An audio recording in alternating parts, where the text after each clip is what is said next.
Assalamualaikum warahmatullahi wabarakatuh. Selamat siang, salam sejahtera untuk kita semua. Alhamdulillahirabbil alamin. Pada sesi kali ini kita akan menjawab beberapa pertanyaan yang sudah disampaikan lewat chat. Ada beberapa pertanyaan dikirim ke email kami dari teman-teman peneliti.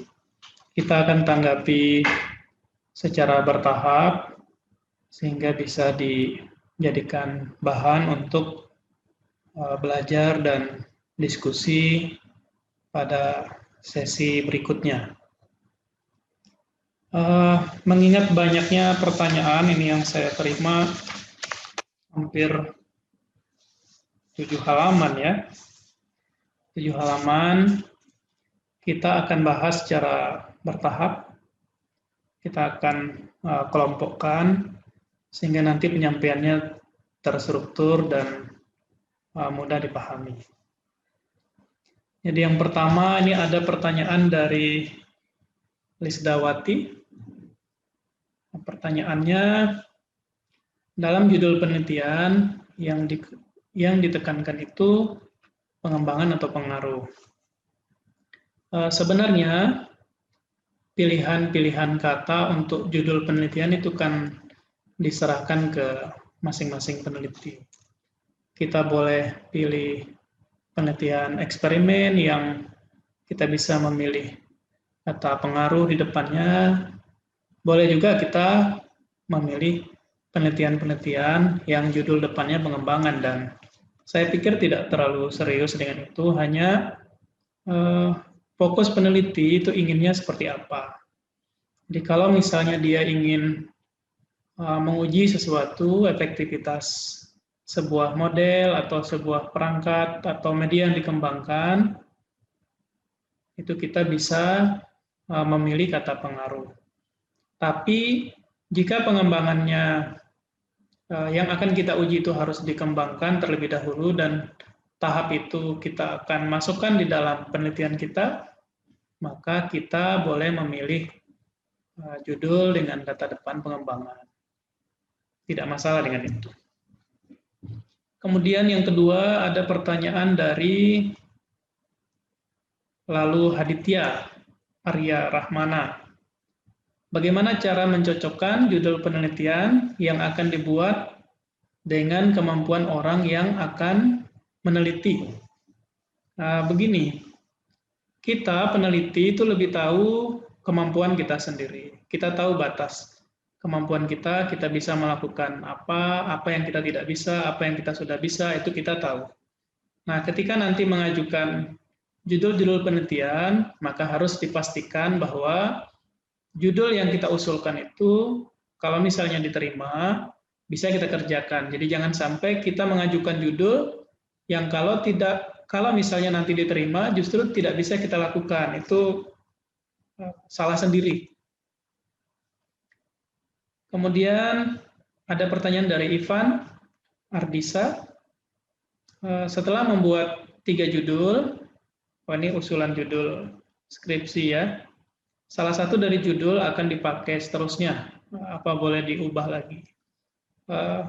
Pilihan judul, jadi kalau misalnya kita mengajukan beberapa judul ke prodi misalnya, dalam konteks ini judul skripsi, calon judul skripsi, maka kita harus memastikan bahwa ketiga judul yang diusulkan itu siap kita lakukan. Jadi jangan sampai kita mengajukan 3 judul, kemudian 1 kita harapkan, yang kedua dan ketiga itu hanya untuk melengkapi saja.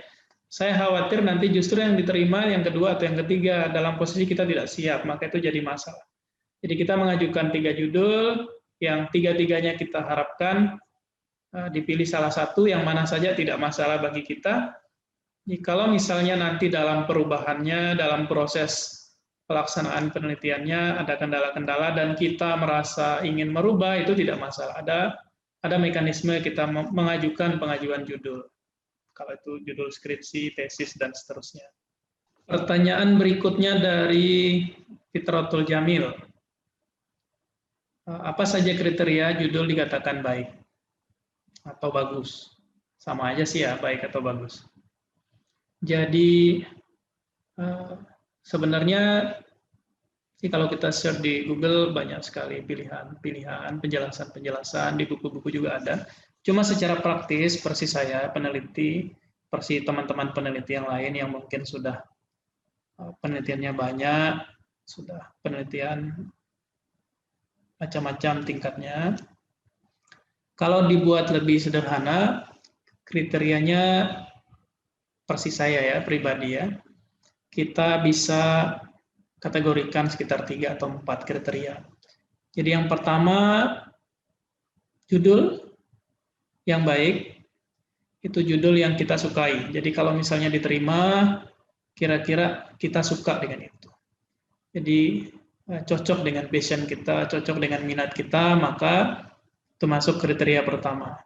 Kriteria yang kedua, judul penelitian seperti yang ditanyakan oleh Fitratul Jamil. Kriteria yang kedua adalah penelitian yang judulnya diterima itu dapat dikerjakan. Jadi jangan sampai judul kita diterima, malah kita pusing sendiri karena kita tidak bisa mengerjakan judul itu. Padahal kita sendiri yang mengusulkan, nah, itu jadi masalah. Masuk perangkap yang dibuat sendiri. Jadi bersambung tadi dengan pertanyaan yang dibuat ya dari Haditya sebelumnya yang sudah ditanggapi. Setelah kita mengajukan judul, kemudian diterima, kita harus pastikan bahwa yang kita usulkan itu bisa kita kerjakan dengan mempertimbangkan banyak aspek. Pertama, kita mampu mengerjakan apa tidak, keterampilan kita memenuhi apa tidak untuk mengerjakan itu. Kemudian kira-kira kalau dikerjakan waktunya cukup apa tidak, itu risetnya lama apa tidak, kalau dikerjakan butuh biaya besar apa tidak, itu harus dipikirkan. Karena seperti yang sudah disinggung di video sebelumnya, penelitian yang baik itu adalah penelitian yang selesai. Kalau tidak selesai, rugilah kita. Kemudian kriteria yang ketiga ya. Kriteria yang ketiga, penelitian atau judul penelitian itu dikatakan baik jika ada manfaatnya. Bagi kita sebagai peneliti maupun pihak-pihak lain. Begitu. Mungkin 3 itu cukup ya. Nanti yang lain-lain boleh ditambahkan, tapi itu versi praktis. Kalau misalnya mau dibuat mencocokkan judul kita itu baik atau tidak baik. Kemudian ada pertanyaan dari Linda. Bagaimana cara membuat judul yang baik? Dengan membaca jurnal yang berbeda-beda. Kita baca jurnal itu mengumpulkan informasi, mendapatkan informasi terkait tren-tren penelitian yang sedang dilakukan oleh orang lain. Kita membaca untuk mengetahui apa yang sudah orang lain kerjakan dan apa yang belum dikerjakan, apa yang orang sudah kerjakan, apa kekurangan, dan seterusnya.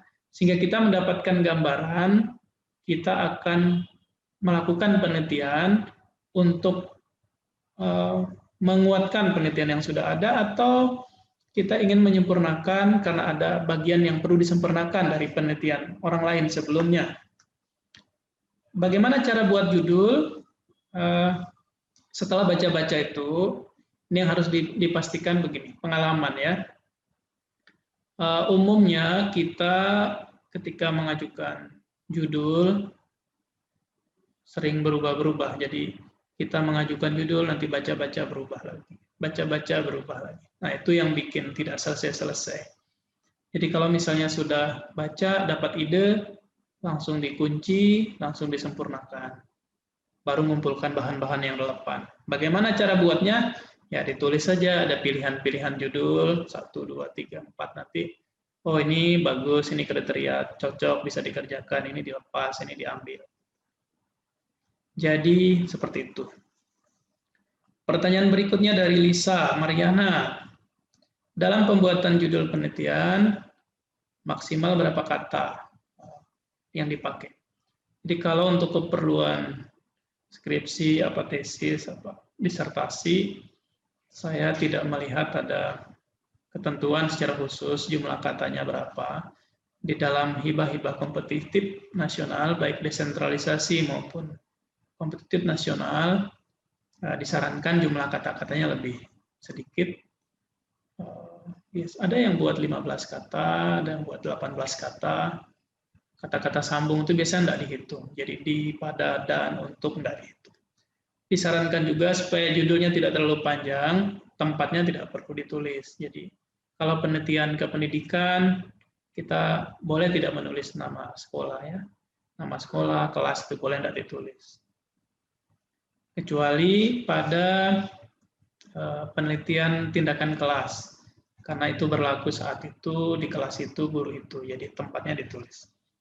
Kemudian ada pertanyaan dari Nabila ya, Nabila Ramdhani. Apabila terdapat kendala dalam melakukan penelitian, langkah-langkah apa yang harus dilakukan? Apa yang harus dilakukan? Kalau ada kendala, apa harus ganti judul? Oh, gawat ini. Jadi kalau kita penelitian itu pasti ada kendala, pasti ya, semua pasti ada kendala. Jadi tidak ada orang yang risetnya lancar seperti jalan tol mulus-mulus saja. Pasti ada kendala yang akan ditemukan. Jangan sampai kita ketemu kendala kemudian kita langsung ganti judul, nanti judul baru ketemu kendala ganti judul, ketemu kendala ganti judul. Itulah fungsi kenapa setiap mahasiswa diberikan pembimbing.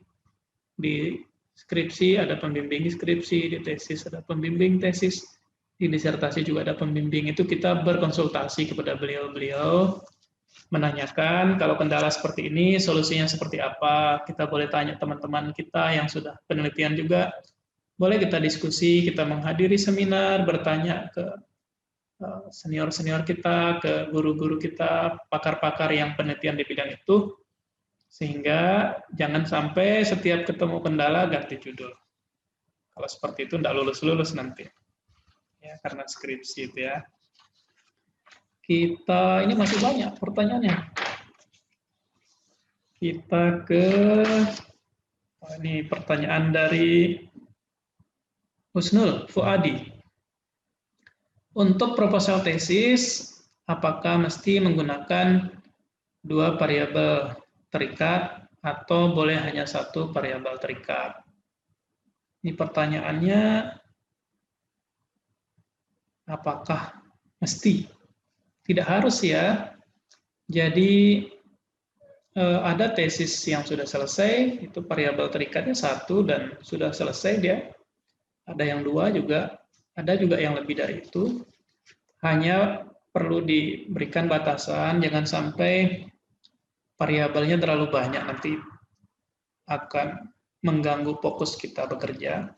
Kalau terlalu banyak juga, jadi dia meluas tapi tidak terlalu dalam bahasanya. Nah, saran saya begitu. Kemudian dari Kumala Ratna Dewi, izin bertanya terkait judul penelitian yang berhubungan dengan lingkungan setempat atau kearifan lokal. Apakah tempat penelitian harus diambil dari lingkungan tersebut? Ada awik-awik perlindungan mangrove, sampel penelitian dari wilayah yang punya ekosistem mangrove atau jenis lainnya. Mohon arahan. Kalau kita ingin penelitian tentang kearifan lokal di wilayah tertentu, tentu kita harus tahu bagaimana wilayah itu. Kalau kita ingin riset mangrove, ya di tempat yang ada mangrove-nya. Jangan sampai riset mangrove tapi penelitinya di mall itu lama-lama. Buka bersama pekerjaannya. Kemudian, kalau misalnya kita mengambil kearifan lokal, itu kan kita ada tahap menganalisis ya. Apa saja kearifan lokal yang berkembang di situ. Kita bisa juga bertanya pada orang-orang, pakar-pakar yang mengerti, bisa membaca tulisan-tulisan. Saya lihat banyak jurnal yang terkait dengan ini. Intinya, kalau bingung, jangan bingung sendiri. Kita harus bertanya ke orang lain. Jadi, itulah pentingnya kita berkomunikasi. Komunikasi skill itu masuk pada keterampilan abad 21. Komunikasi bagian dari silaturahim kita juga, menjaga hubungan baik sekaligus kita dapat ilmu. Jadi polanya seperti itu. Kemudian, apa harus diambil dari lingkungan tersebut? Karena kita bicara kearifan lokal, tentu kita sedang bicara dalam konteks di wilayah itu, jadi tidak bisa di daerah lain. Terkait dengan perlindungan mangrove misalnya, tidak masalah mengambil beberapa cuplikan dari tempat lain untuk pembanding, tapi utamanya tetap di tempat yang kita sebut di dalam judul. Kemudian ada pertanyaan dari Siswadi. Panjang sekali pertanyaannya ini. Dalam menentukan judul, tema, atau topik rencana penelitian yang akan kami laksanakan, ini masih saya S2 ini. Apakah sebaiknya kami melihat tren penelitian yang sedang berkembang secara nasional atau internasional, atau cukup melihat dari permasalahan seputar lingkungan terdekat saja? Apa itu sudah cukup baik dan bisa dilakukan, atau bagaimana? Kalau kita ingin penelitian pada satu tema, maka kita akan membaca hasil-hasil penelitian seputar tema itu, baik yang ada di tingkat lokal, nasional, maupun internasional. Ini untuk menghindari kita merasa yang kita lakukan itu baru, padahal nggak ada barunya. Untuk menghindari klaim bahwa kita orang pertama yang penelitian itu, padahal itu bentuk ketidaktahuan kita terhadap apa yang sudah orang lain kerjakan. Jadi jangan sampai begitu. Peneliti yang baik itu pasti pembaca yang baik. Jadi kalau kita ingin menulis, ingin menjadi penulis yang baik, kita pasti pertama itu harus jadi pembaca yang baik. Supaya penelitiannya bagus, kita harus membuka diri kita, membaca penelitian-penelitian orang lain. Nah, begitu. Jadi otak kita itu akan berkembang jika kita membuka diri kita terhadap masukan ilmu informasi baru dari pihak lain. Jadi kalau kita ingin melakukan penelitian A, kita harus memastikan bahwa apa yang kita lakukan itu sudah ada pendukungnya, penelitian-penelitian orang lain. Begitu. Kemudian yang terakhir, oh iya betul. Ini yang terakhir terkait judul. Izin bertanya dari Baik Nunung Hidayati, ingin menanyakan terkait rencana judul yang akan dilaksanakan. Misalkan judulnya itu terkait pengembangan desain buklet keanekaragaman Bipalpia yang berasosiasi dengan Lamun untuk meningkatkan literasi sains dan ekowisata. Apakah untuk mengukur literasi sains itu kita harus mengajar menggunakan hasil pengembangan buklet tersebut atau cukup sampai tahap uji kelayakan produk? Jadi kalau kita mengembangkan sesuatu, itu kan ada, di riset itu ada batasan ya, ada batasan penelitian. Jadi kita boleh sampai tahap menguji, memvalidasi, kalau di S1 kita boleh validasi, kemudian ada uji coba awal mungkin ya, kita dapat data, masukan dari pihak-pihak lain, nah itu bisa cukup untuk adik-adik yang skripsi. Karena ini bicara tesis, maka panjang pertanyaannya ini, apa yang dikembangkan selain diuji validitasnya juga diuji secara terbatas, karena dia mengembangkan sesuatu harus diuji apakah yang dikembangkan itu layak apa tidak layak. Kemudian kalau digunakan praktis apa tidak praktis. Jadi ada kriteria-kriteria yang harus dipenuhi kalau itu penelitian pengembangan. Nanti kita akan tanggapi ketika membahas penelitian pengembangan karena banyak pertanyaan seputar itu. Jadi ada paling tidak ada 3 kategori ya kalau tidak salah yang harus dipenuhi. Pertama dia valid, kemudian dia praktis, yang ketiga efektif. Efektivitasnya seperti apa, efektif apa tidak efektif. Jadi karena itu riset murni, sementara beberapa yang bertanya dari S2 Pendidikan IPA, karena ini risetnya murni, tapi ada mengembangkan sesuatu yang digunakan untuk pembelajaran, maka harus dipastikan yang dikembangkan itu sesuai kaidah-kaidah pengembangan bahan ajar dalam hal ini. Kemudian bahan ajar yang dikembangkan juga harus dipastikan bahwa itu memang cocok untuk digunakan mengajar materi itu. Jadi jangan sampai yang dikembangkan ini apa tadi? Booklet. Jangan sampai booklet yang dikembangkan itu menurut kita cocok, valid, layak, tapi menurut nanti orang yang akan real menggunakan itu tidak cocok sama sekali. Itulah fungsi kita harus menguji, memvalidasi, dan seterusnya. Demikian.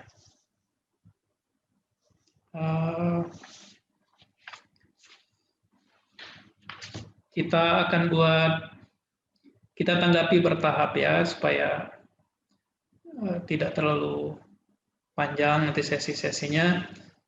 Kemudian tidak bosan juga kita mendengar seperti kita ceramah. Kenapa pakai kopiah? Ini kebetulan habis Jumatan saja, jadi sambil menunggu aktivitas, sambil beraktivitas yang lain, kita gunakan waktu sebaik-baiknya untuk lebih bermanfaat bagi orang lain. Tetap semangat. Assalamualaikum warahmatullahi wabarakatuh.